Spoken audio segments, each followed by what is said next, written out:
Welcome to Coffee with a Closer, where we sit down with top producers in this industry and uncover what they're doing to grow, lead, and serve at a high level. I'm your host, Michelle Garibay, and I'm a student of success. So I love learning from people who are doing things at a high level. In this industry, there are a lot of talented professionals who are really making noise, and I thought, why not sit down with them, have a conversation, and learn what they're doing that works.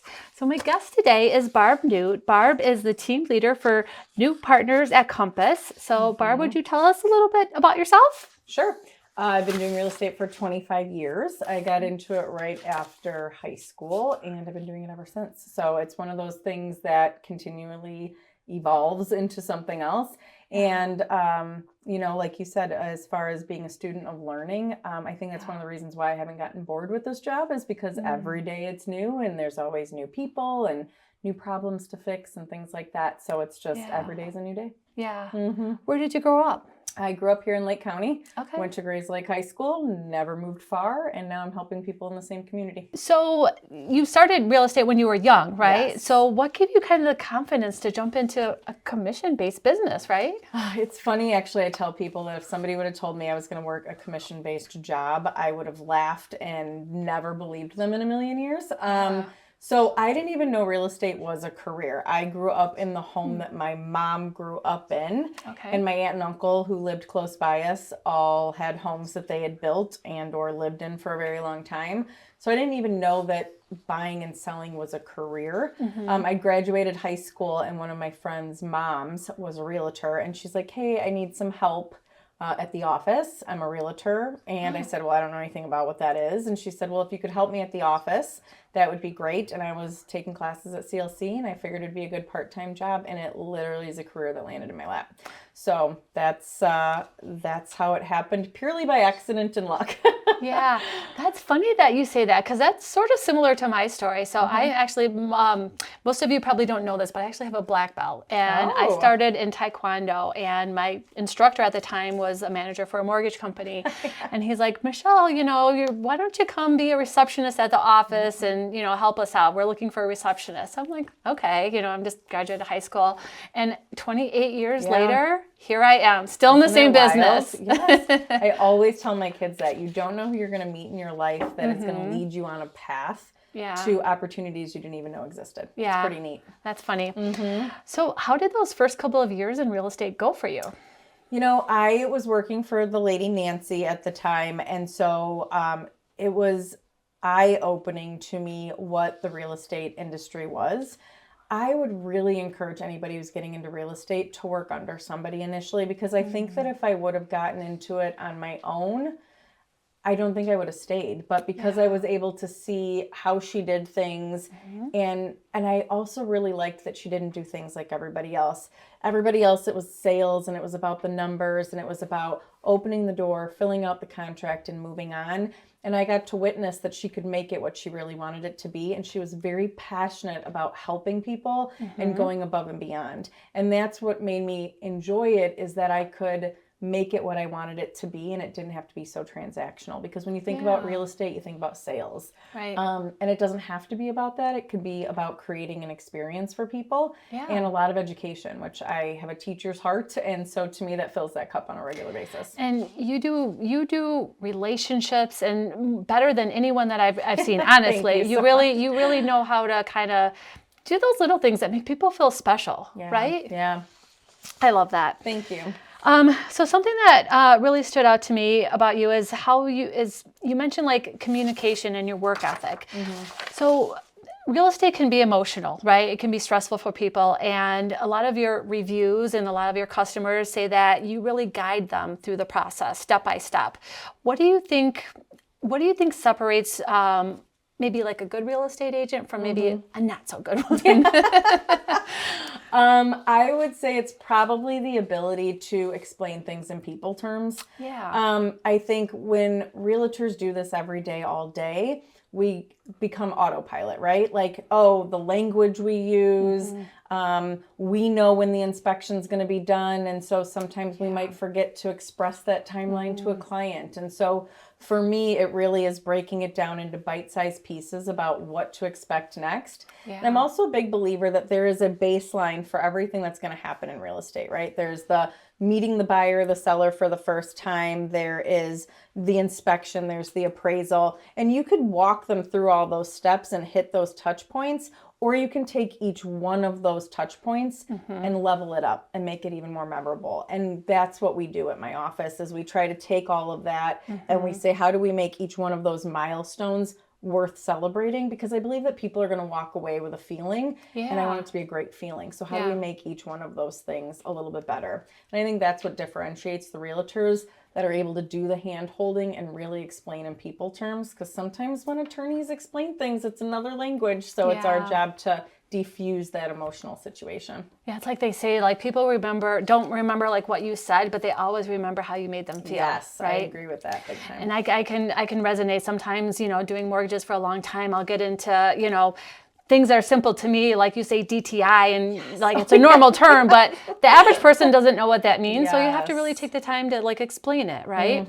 Yep, it's slowing down and making everybody understand what's going on. Exactly, right. So you're not an individual agent anymore. You're growing a team. Tell us a little bit about why you chose to be a team leader and what you like about it. So coincidentally, I was having my fourth baby, and all of my kids, my three girls that I had were all winter babies. And so I had them in January and in November. And so it was always a slow time in real estate. And then I found out I was pregnant. We were having our son and I was very excited. And then I found out he was due in May. And I specifically remember saying to my doctor, I can't have him in May. That's my busy season. And he's like, this is not my problem. You're having a baby in May.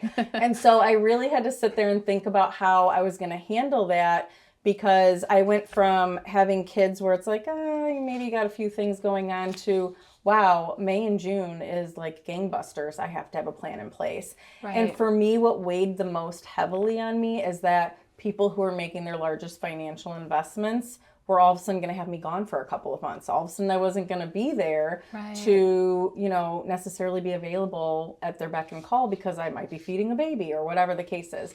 So that's really actually what made me start the team, is that I wanted to make sure that everybody was still getting their needs met. Nobody felt like they were slipping through the cracks, because to me, at the end of the day, that's the most important. I don't ever want somebody to be like, oh, they were too busy or they didn't get back to me. So having the team allowed that flexibility, and then it's just kind of grown from there, is that now we can help even more people because there's more of us. And so how do you kind of create a culture where everyone performs at a high level, because you've got some really great agents on your team, right? Yes, I'm very blessed.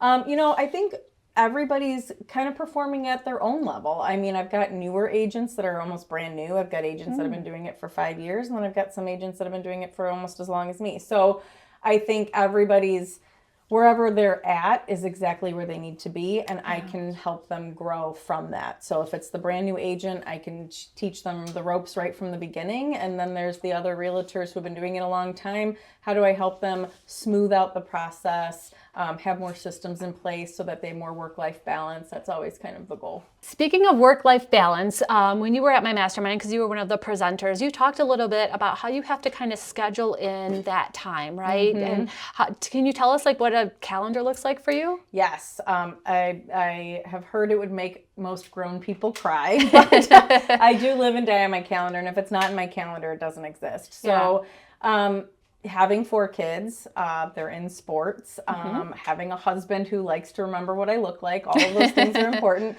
So everything goes in the calendar. And I actually just spoke about this the other day, that come November, December, and January, I make time to plan out 12 months.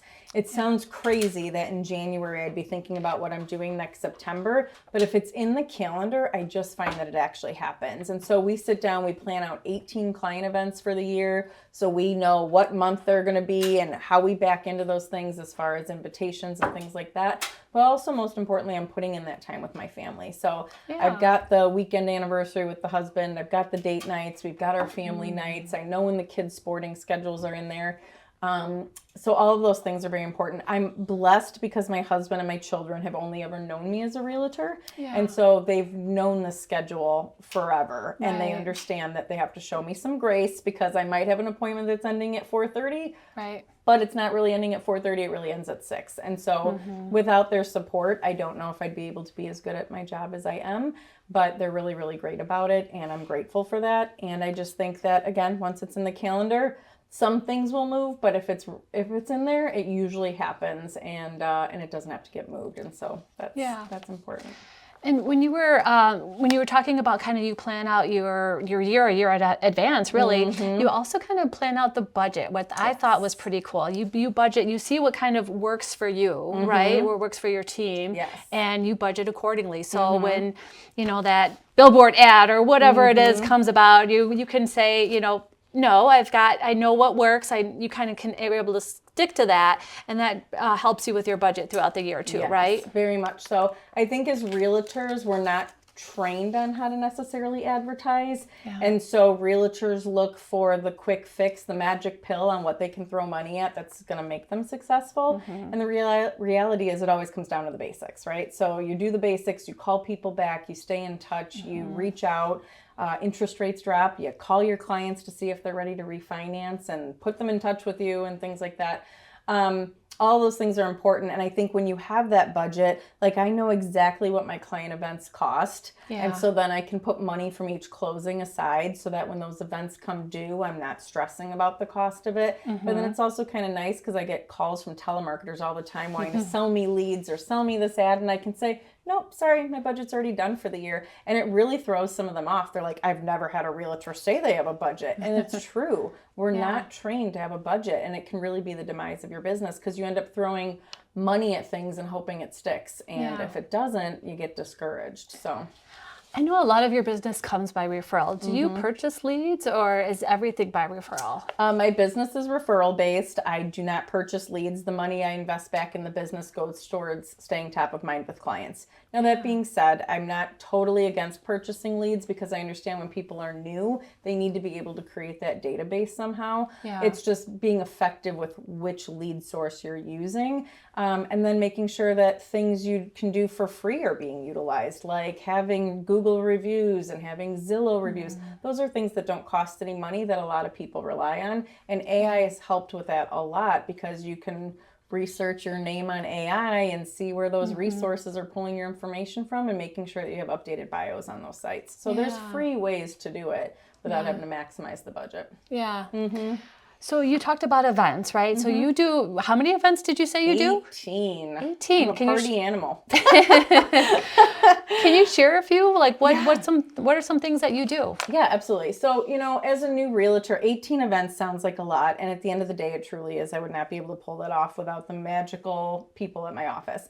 But the reality is that when I first started out, I partnered up with another realtor who worked out of the same office as me. We didn't have teams back then. We were just two realtors who wanted to show our appreciation to our clients. So we partnered up, rented out a room in a restaurant, and did a buffet style. It was very affordable. I think as realtors, our concern is always, what if nobody shows up? Right. And so by partnering up with another realtor, we had 20 people. Nobody knew if they were my clients or her clients. We still had a good turnout. It was a good time. And every year from then, it's grown. Yeah. So then as time passed, I realized that I love giving back to the community and that I have a lot of clients. They always say you attract people who are like you, right? True. So I have a lot of clients who like to give back as well, and they just didn't always know how. So then I realized, well, if I'm doing a client appreciation event, I can actually piggyback that with giving back to the community. So one of our favorite events is we rent out a movie theater at the end of the year. We have Santa there.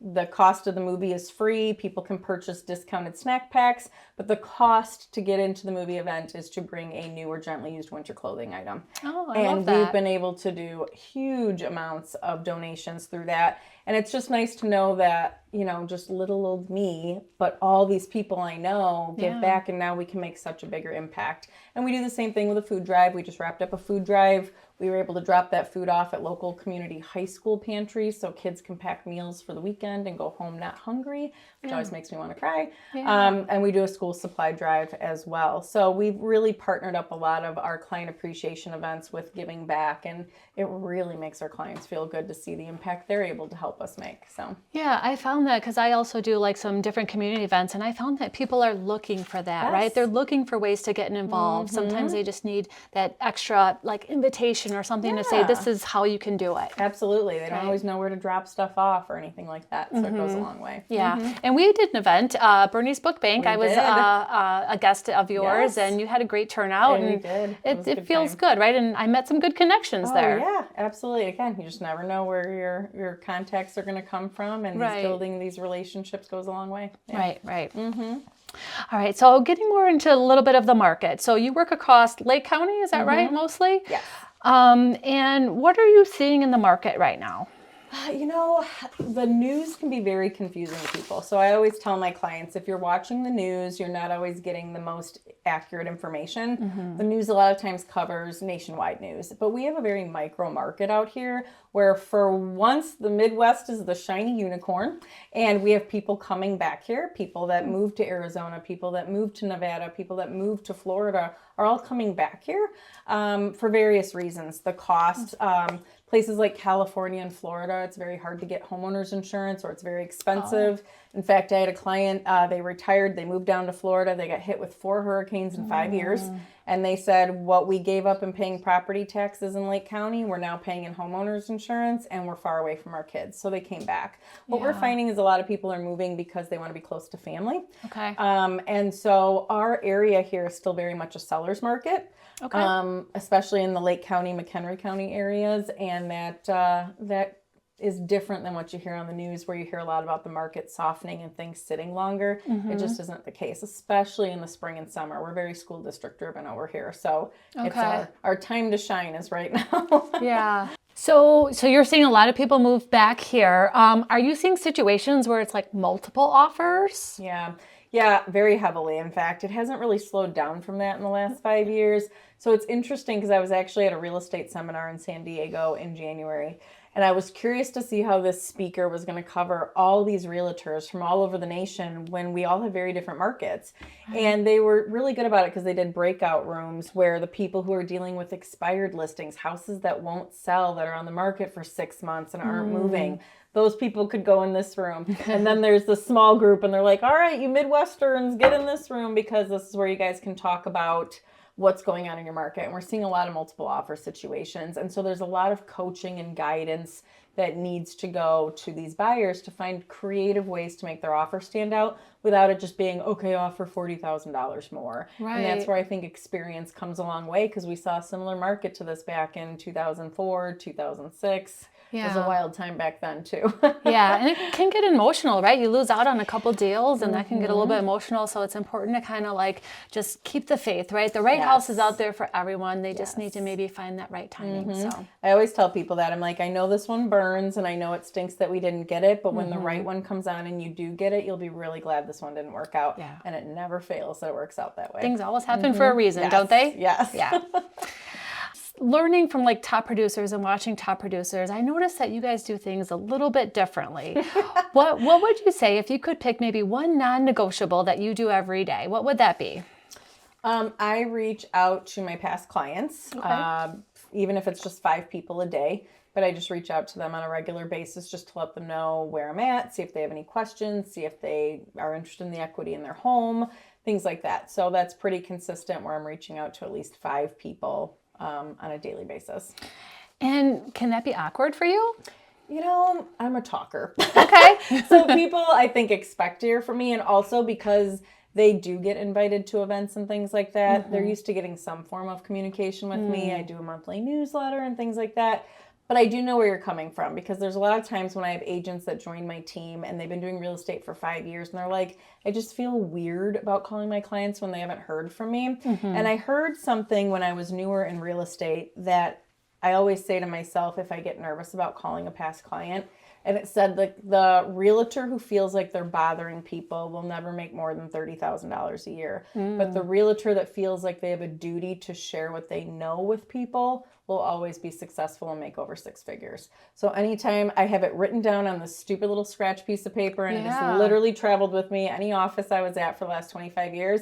And if I'm like, I don't want to be annoying or I don't want to bother them, I remind myself that I have a duty as a realtor who's active and knows what's going on in the market to share that in case people don't know what they don't know. And so it always kind of smooths things over and makes me not such a chicken. Yeah, no, I love that, because I think that's a common thing that people sometimes get in their head, and they're like, well, I don't know what to say, or what if they're going to think I'm bothering them? Right, or they always feel like they have to call and be like, are you going to buy or sell? And it's like, there's so many other things to talk about. And or they get nervous and they say, well, I don't want to call and all of a sudden ask about their dog when I haven't asked about their dog in 5 years. And it's like, no, but what's going on in the market? Maybe you need to say, hey, interest rates just dropped below 6%. Let's celebrate. If you know anybody who bought in the last couple of years, they might want to refinance or something along those. There's always valuable information to share.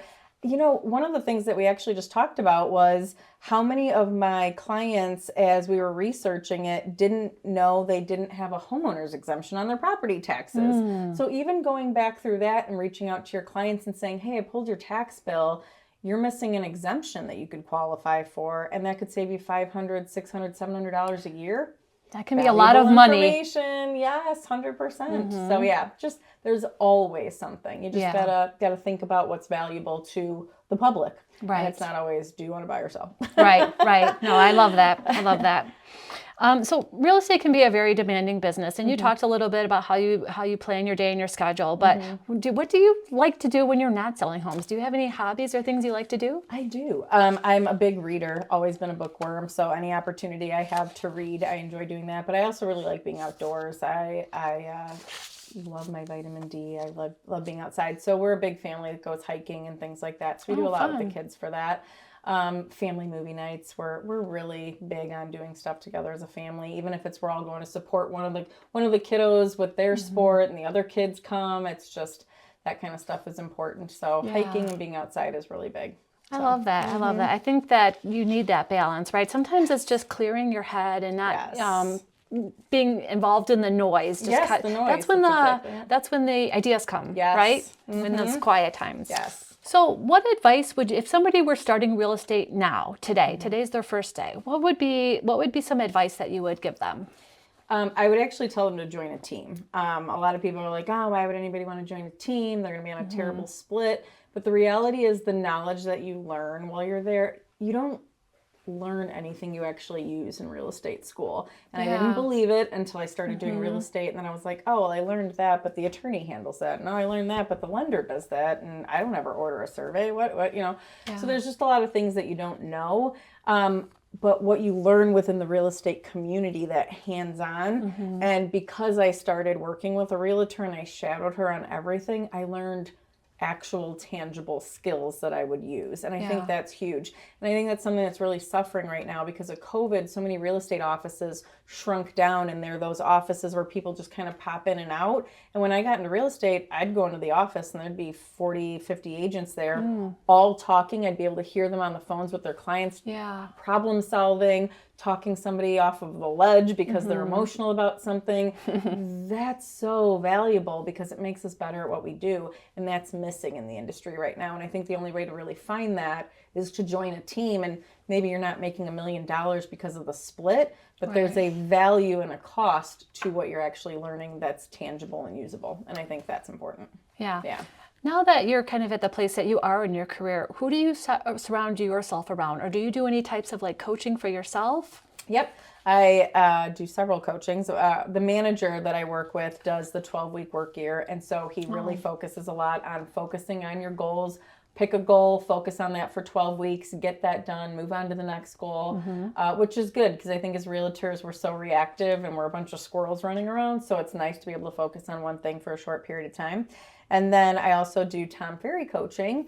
So I'm a very big proponent of that because, again, they're teaching us things that we can do that when we leave those seminars or we leave that coaching session, there's something for us to go out and do, whether it's helping us get more organized, helping us be better agents, helping us utilize AI and all the other technology that's out there to make us better, while we can still keep the people in the business, right? So, Yeah, no, I love that. I too am a big believer in coaching. I think that it definitely helps you kind of just scale to that Yeah. next level. Well, and like we're over here trying to invent the wheel, and the reality is most of where we're trying to go, someone's already been there, right? They've already created that, so we can learn from it and then make it our own. Learn from it and make it our own instead of trying to invent the wheel all the time. Yeah, and sometimes we can get in our own way, right? Yes.